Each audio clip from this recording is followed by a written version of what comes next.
Ya, Assalamualaikum warahmatullahi wabarakatuh. Perkenalkan, nama saya Tegar Dwi Kurniawan dari kelompok 3. Di sini kami akan mencoba menjelaskan tugas yang diberikan ya.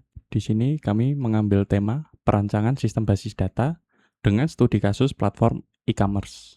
Kami dari kelompok 3 yang beranggotakan Ahmad Farid Firdausa, kemudian Mainova Puspa Ningtyas, Riki Alam Putra, Satrio Dwi Dharma Pramesti, dan Tegar Dwi Kurniawan. Di presentasi kali ini ada 5 poin yang akan kami sampaikan. Yang pertama, perancangan database e-commerce. Kemudian yang kedua, perancangan konseptual menggunakan ERD. Yang ketiga, perancangan logikal dan proses normalisasi.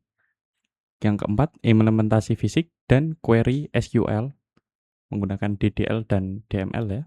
Kemudian yang terakhir, poin nomor 5, manajemen transaksi basis data dan aspek keamanan. Assalamualaikum. Saya Asmat Firdausah akan mempresentasikan perancangan database e-commerce. Sistem informasi B2C yang aman dan efisien. Hari ini saya akan membahas mengapa database sangat penting, tantangan yang dihadapi e-commerce, skop proyek kami, dan bagaimana kami merancang struktur data untuk mendukung sistem yang efisien dan aman. Uh, kita masuk ke satu. Mengapa database penting? Database adalah fondasi dari setiap sistem e-commerce yang sukses. Ada 3 alasan utama mengapa database sangat krusial dalam mendukung transaksi digital. Yang pertama adalah integritas data.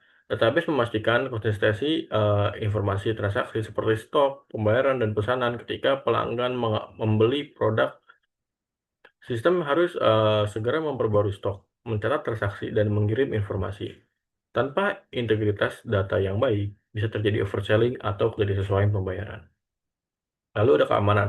Database dilindungi data sensitif. Pelanggan seperti password, alamat, dan email, dan akses ke data lainnya. Kami menggunakan enkripsi dan hashing untuk menjaga keamanan informasi pribadi pelanggan. Keamanan data adalah prioritas utama untuk membangun kepercayaan pelanggan. Lalu ada performa. Database yang dirancang dengan baik memastikan kecepatan sistem saat traffic tinggi. Saat flash sale atau promosi besar, ribuan pelanggan mengakses sistem bersamaan. Database harus mampu merespon dengan cepat tanpa mengalami penurunan performa atau crash. Lalu ada tantangan performance, ada tantangan e-commerce.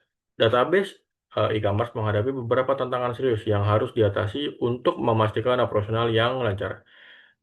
3 tantangan berikut menjadi fokus utama dalam perancangannya. Yang pertama adalah konsistensi transaksi. Sistem harus menjaga sinkronisasi pesanan, pembayaran, dan stok secara real time. Jika terjadi keterlambatan atau kesalahan sinkronisasi, pelanggan bisa membeli produk yang sudah habis atau pembayaran tidak tercatat dengan benar. Ini bisa mengakibatkan kerugian finansial dan kepuasan pelanggan yang menurun.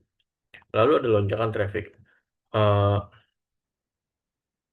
Stabilitas sistem saat flash sale dan promosi besar adalah tantangan performa yang signifikan. Platform e-commerce harus mampu menangani lonjakan lalu lintas yang luar biasa tanpa mengalami crash jika sistem lambat atau down. Pelanggan akan frustasi dan beralih ke kompetitor. Lalu ada keamanan data. Melindungi informasi sensitif, pelanggan dari akses tidak sah adalah kewajiban hukum dan moral. Pelanggaran data yang Pelanggaran data bisa menyebabkan penipuan finansial, pencurian identitas, dan kerugian reputasi yang parah. Oleh karena itu, keamanan database harus menjadi prioritas utama dalam setiap perancangan. Kita masuk ke skop proyek. Untuk memastikan proyek ini fokus dan dapat diselesaikan dengan efektif. Kami membatasi skop pada beberapa aspek kunci. Pembatasan ini membantu tim tetap berada pada tujuan utama tanpa menambah kompleksitas yang tidak perlu. Ada model B2C, ada simulasi pembayaran, dan juga ada happy path. Lalu kita masuk ke customer journey. Perjalanan pelanggan dalam sistem e-commerce kami terdiri dari 4 tahap utama. Yang saling terhubung setiap tahap, menggambarkan interaksi penting antara pengguna dan database. Yang pertama adalah login atau autentikasi pengguna. Pelanggan memulai dengan login ke sistem menggunakan email dan password. Database memverifikasi kredensial dan mengelola sesi pengguna untuk memastikan hanya pengguna yang sah yang dapat mengakses akun tersebut. Yang kedua ada belanja. Setelah login, pelanggan menjelajahi katalog produk dan memilih item yang ingin dibeli. Database menyediakan informasi produk lengkap dan memperbarui keranjang belanja secara real time. Dan saat pelanggan dan menambahkan atau menghapus item. Yang ketiga ada bayar. Pelanggan melanjutkan ke checkout dan melakukan pembayaran. Database mencatat detail transaksi termasuk produk yang dibeli, total harga, dan status pembayaran. Sistem memastikan semua informasi pembayaran tercatat dengan akurat. Lalu ada terima. Setelah pembayaran berhasil, pesanan diproses untuk mengirim. Database mengelola informasi pengiriman, nomor resi, dan status pesanan sehingga pelanggan dapat melacak paket mereka hingga tiba di tangan. Lalu ada slide ke-6. Ini ada struktur data utama. Database kami dirancang dengan 4 kategori data utama yang saling terhubung untuk mendukung operasional sistem secara menyeluruh. Masing-masing kategori memiliki peran penting dalam alur bisnis e-commerce. Yang pertama ada pengguna, produk, transaksi, dan juga pengiriman. Lalu kita masuk ke entitas pengguna. Entitas pengguna menyimpan semua informasi penting yang berkaitan dengan identitas dan preferensi setiap pelanggan. Data ini menjadi dasar autentikasi sekaligus komunikasi dalam sistem. Ada ID user. Jadi atribut ini digunakan untuk kunci utama yang membedakan setiap pengguna. Jadi ID user itu digunakan untuk menghubungkan data pengguna dengan riwayat transaksi, keranjang belanja, dan juga informasi lainnya di seluruh sistem. Lalu ada nama lengkap, ada email, ada password, lalu ada nomor telepon, ada alamat pengiriman.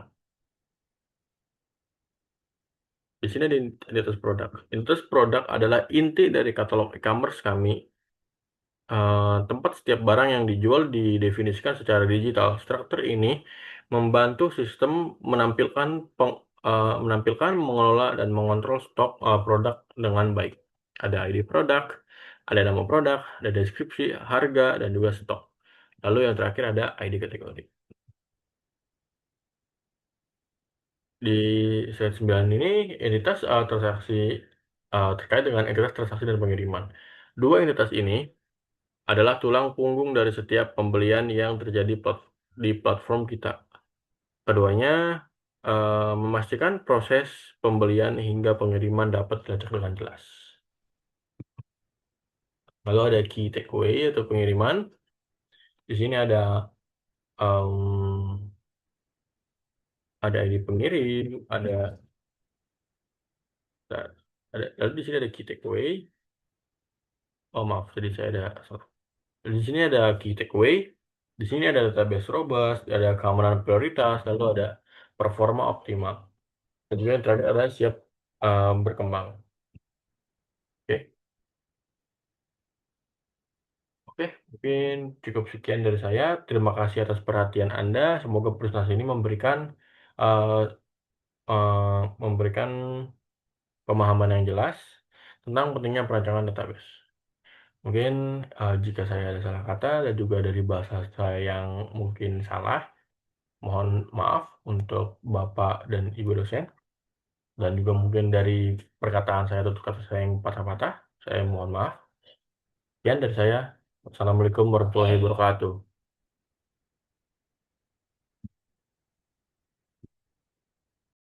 Assalamualaikum warahmatullahi wabarakatuh. Perkenalkan, nama saya Mainova Puspaningtyas dari kelompok 3 Sistem Basis Data, kelas IF 209 Prodi Informatika. Seperti yang sudah dijelaskan oleh rekan saya sebelumnya, selanjutnya saya akan menjelaskan tentang pembuatan Entity Relationship Diagram. Apa yang akan kita bahas pada bagian ini yaitu konsep dasar, komponen ERD, studi kasus, dan diagram ERD. Apa itu Entity Relationship Diagram atau ERD? adalah model visual yang menggambarkan struktur data suatu sistem melalui entitas, atribut, dan relasi antar entitas. Tujuannya yaitu untuk memberi gambaran menyeluruh mengenai data yang dibutuhkan sistem agar mudah dipahami oleh perancang maupun pengguna non-teknis. Ada 3 komponen penyusun IRD. Yang pertama ada entitas, yaitu objek nyata atau abstrak yang datanya disimpan. Contohnya adalah user, produk, dan order. Yang kedua ada atribut, yaitu karakteristik atau properti dari suatu entitas. Contohnya adalah ID produk, nama produk, dan harga. Yang ketiga, terakhir adalah relasi, yaitu hubungan antar dua entitas atau lebih. Contohnya user, membuat, order.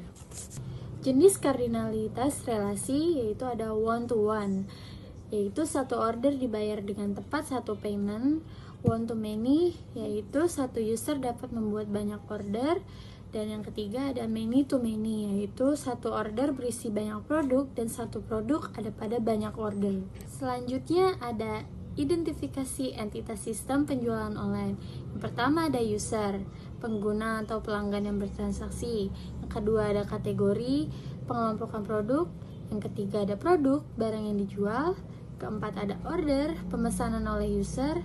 Kelima ada detail order, rincian produk pada suatu order. Dan yang terakhir, keenam ada payment, pembayaran atas suatu order. Selanjutnya ada atribut entitas, yaitu user dan kategori. Atribut entitas yang selanjutnya yaitu produk dan order. Lalu yang selanjutnya lagi ada detail order dan payment. Ada pula relasi antar entitas dan kardinalitas. Kesimpulan yang dapat disampaikan pada pembahasan yang ini adalah: 1. Perancangan konseptual IRD menggambarkan struktur data secara menyeluruh sebelum diimplementasikan secara teknis.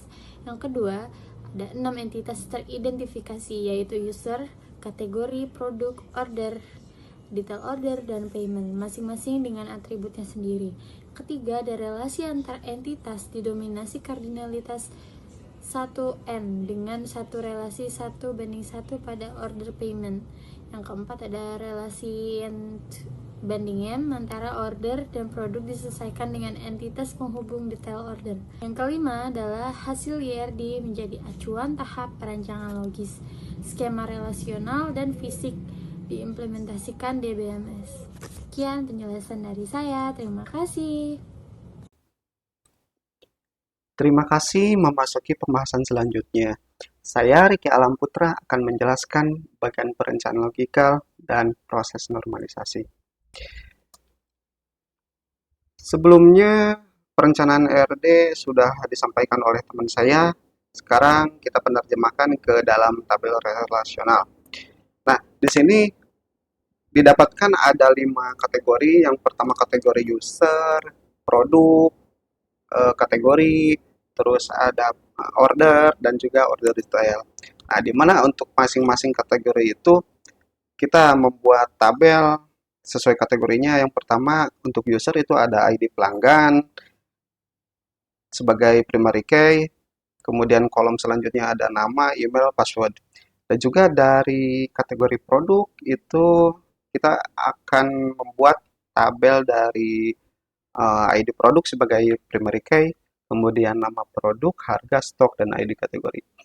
Kemudian ID kategori ini ada nama kategorinya.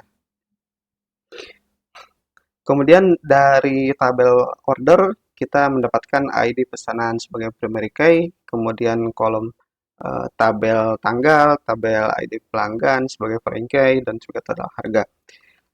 Nah, kemudian ada dari order detail itu kita mendapatkan tabel ID produk sebagai foreign key, kemudian ada tabel kolom quantity dan juga kolom subtotal. Nah, mengapa kita butuh normalisasi? Yang pertama, menghilangkan redundansi. Kemudian mencegah anomali ketika manipulasi data. Ya, ketika kita akan mendelete, update, menambah, atau juga manipulasi data gitulah. Sehingga kita tidak akan mendapatkan anomali karena proses perulangan dari banyaknya tabel. Kemudian meningkatkan performa itu sudah jelas sekali dengan normalisasi ini akan meningkatkan performa database sistem. Nah, selanjutnya kita akan tahap normalisasi yang pertama nih. Yang pertama kita mendapatkan ada 1, 2, 3, 4, 5, 6, 7, 8, 9 kolom tabel yang di atas ini merupakan normalisasi yang pertama. Nah, di sini kita memastikan bahwa tidak ada tabel yang berulang, ya. Di sini ada ID pesanan, ID tanggal pesanan, ID pelanggan, nama pelanggan, alamat, ID produk, nama produk, harga, dan kuantiti. Nah, pastikan tidak ada yang berulang gitu. Kemudian kedua ini kita menghilangkan yang parsial itu supaya lebih normal lagi. Kita menjadikan ke proses yang kedua, normalisasi kedua. Nah, dari normalisasi kedua ini kita mendapatkan ada 4 tabel. Yang pertama tabel ID pesanan, di mana ada tanggal pesanan dan ID pelanggan. Kemudian ada ID pelanggan dengan peringkai nama pelanggan, alamat, dan juga ID produk. ID produk, tabel ID produk ada 3 kolom, ID produk, nama produk, harga. Kemudian yang terakhir ada ID pesanan.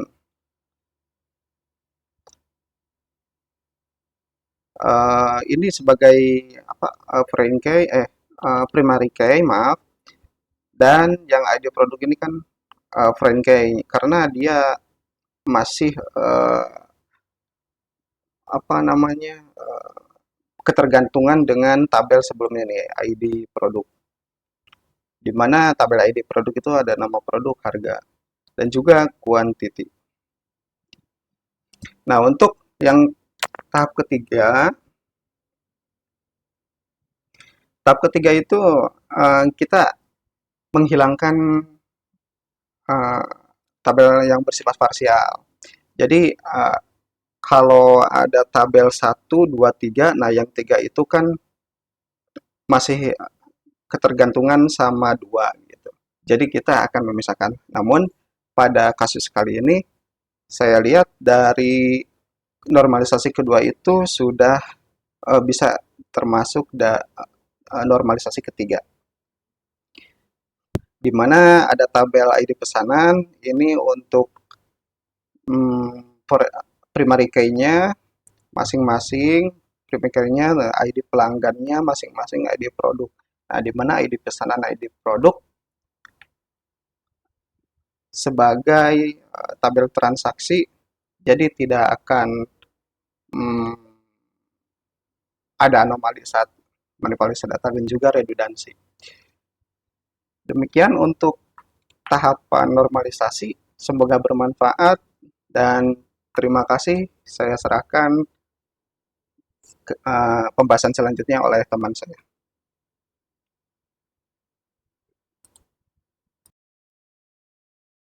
Selanjutnya, perkenalkan, nama saya Satrio Didharma Pramesti. Di sini saya akan menjelaskan tentang implementasi fisik dan juga query SQL. Implementasi fisik merupakan sebuah tahapan dalam mengubah sebuah rancangan menjadi sebuah struktur nyata yang dapat diimplementasikan ke kehidupan nyata. Untuk bahasanya sendiri, biasanya menggunakan bahasa SQL atau struktur query language. Di sini dipilih karena dia mudah untuk dipelajari, karena memakai bahasa Inggris sehingga manusia dapat mudah untuk mempelajarinya.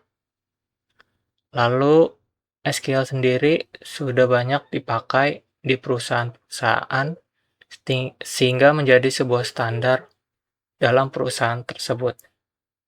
Untuk perintah SQL terbagi menjadi 2, yaitu DDL atau Data Definition Language dan juga DML atau Data Manipulation Language. Untuk SQL DDL atau Data Definition Language merupakan sebuah kumpulan perintah pada SQL yang dapat digunakan untuk membuat, mengubah, ataupun menghapus struktur pada basis data tanpa mempengaruhi isi di dalamnya. Untuk perintah dasar dalam SQL DDL, ada perintah-perintah dasar yang paling sering digunakan, yaitu create, alter, drop, truncate, dan juga rename. Create sendiri berfungsi untuk membuat sebuah objek baru seperti tabel ataupun database. Sebagai contoh, misal kita ingin membuat sebuah database bernamakan Uncia Store, kita dapat menggunakan create, lalu database, dan juga dilanjutkan dengan nama database, yaitu Uncia Store. Maka nanti akan muncul database baru bernamakan Uncia Store. Lalu untuk alter berfungsi untuk mengubah struktur pada tabel yang sudah ada. Lalu drop berfungsi untuk menghapus database ataupun tabel beserta dengan isi di dalamnya. Lalu untuk truncate berguna untuk menghapus seluruh data yang ada di dalamnya tanpa merusak struktur yang sudah ada. Lalu rename berfungsi untuk mengubah nama objek ataupun tabel di dalam database. Untuk selanjutnya ada SQLDML atau Data Manipulation Language. Ini berguna untuk menambahkan, mengubah, dan menghapus data yang berada di dalam database. Fungsinya hampir sama dengan DDL, namun yang berbeda di sini, untuk DDL sendiri tidak mempengaruhi isi di dalamnya, namun jika DML ini mengubah ataupun mempengaruhi isi yang ada di dalam database.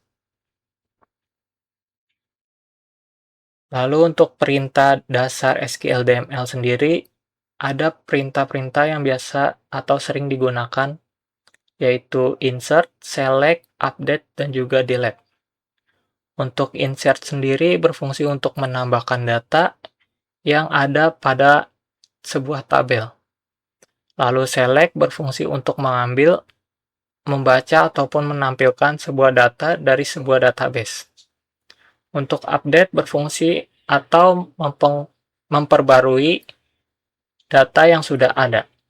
Lalu untuk delete berfungsi untuk menghapus data yang dipilih dari tabel tanpa merusak ataupun mengubah tabel itu sendiri. Untuk perbedaannya sendiri antara DDL dan juga DML, DDL berfungsi untuk mengatur struktur pada database, sedangkan DML berfungsi untuk mengelola data yang berada di dalam tabel. Lalu untuk tujuannya, DDL sendiri bertujuan untuk membuat, mengubah, ataupun menghapus struktur.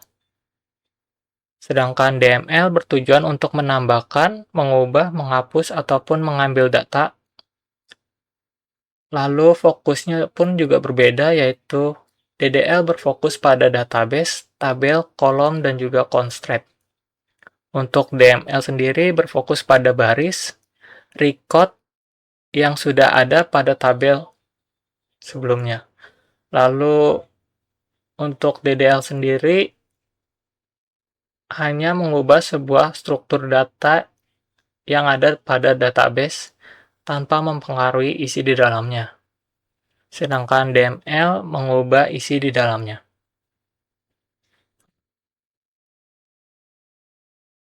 Ya, perkenalkan nama saya Tegar Dwi Kurniawan. Nah, saya akan melanjutkan penjelasan dari teman-teman sebelumnya ya. Kali ini mengenai manajemen transaksi basis data dan aspek keamanannya. Nah, kita masuk ke manajemen transaksi menggunakan prinsip ACID ya, ACID. Nah, dalam e-commerce, proses checkout dan pembayaran itu tidak hanya melibatkan satu tabel, melainkan banyak tabel sekaligus. Contohnya gimana? Mengurangi stok di tabel produk, kemudian menambah catatan di tabel pesanan, dan juga mengubah status pembayaran. Nah, itu contoh-contoh tabel yang digunakan ya. Nah, jika di tengah proses ini koneksinya terputus, data bisa menjadi berantakan. Nah, sebab itu di database yang kami harapkan itu menerapkan manajemen transaksi menggunakan prinsip ACID ini, ACID ya. Nah, apa sih ACID itu? A-nya itu atomicity. Nah, atomicity itu semua atau tidak sama sekali. Nah, jika proses pembayaran gagal, maka pengurangan stok juga akan dibatalkan atau di rollback ya. Nah, sistem tidak akan membiarkan pesanan itu setengah jalan gitu. Jadi kalau misal kita gagal bayar ya stoknya itu harus dikembaliin gitu. Jadi nggak berkurang gitu stoknya ya. Kemudian C itu berarti konsistensi ya. Konsistensi ini, transaksi harus membawa database dari satu kondisi valid ke kondisi valid yang lainnya. Misalnya, total saldo pembeli dan penjual setelah transaksi itu harus seimbang ya. Kemudian I itu isolation ya. Isolation ini biasanya terjadi ketika saat flash sale ya. Jadi misal ada 2 pembeli atau lebih gitu ya, itu membeli atau berebut stok yang stoknya itu cuma satu item gitu. Nah, maka sistem itu harus bisa memproses berdasarkan antrian gitu. Jadi tidak ada kasus 2 orang itu berhasil membeli satu barang yang sama gitu ketika flash sale gitu ya. Nah, kemudian D itu berarti durability. Nah, durability ini artinya ketahanan. Nah, misal sekali transaksi dinyatakan sukses, pembayarannya itu terverifikasi ya. Datanya itu akan langsung tersimpan permanen di storage server ya, atau server penyimpanan ya. Bahkan jika sedetik kemudian server mengalami restart atau mati listrik gitu. Nah, selanjutnya ada aspek keamanan. Nah, e-commerce itu kan biasanya menyimpan data sensitif pelanggan ya. Jadi, sistem yang bagus adalah sistem yang mengutamakan keamanan. Nah, ini contoh aspek keamanan yang bisa digunakan ya. Nah, pertama itu enkripsi. Jadi, enkripsi ini membuat password itu tidak disimpan sebagai plain text atau teks pada umumnya gitu ya. Melainkan dihash menggunakan salah satu contohnya itu ada bcrypt atau SHA-256. Nah, itu sebuah enkripsi gitu ya. Nah, kemudian privilege. Privilege itu kita bisa menggunakan prinsip least privilege. Jadi, pembagian hak akses ya. Jadi, misal tim customer service itu hanya bisa akses select. Nah, tapi hak akses delete atau drop itu cuman dipegang oleh seorang database administrator atau DBA gitu ya. Nah, kita udah masuk ke kesimpulan. Berarti ini udah sekaligus menutup presentasi kita ya. Jadi, perancangan basis data e-commerce itu yang terstruktur itu mulai dari analisis kebutuhan, ERD, normalisasi, implementasi SQL, manajemen transaksi ACID, sampai keamanan itu menjadi fondasi mutlak ya untuk membangun platform komersial yang tangguh, konsisten, dan aman. Oke, itu saja dari kami. Bila ada kesalahan, kami mohon maaf sebesar-besarnya. Sekian dari kelompok 3. Wassalamualaikum warahmatullahi wabarakatuh.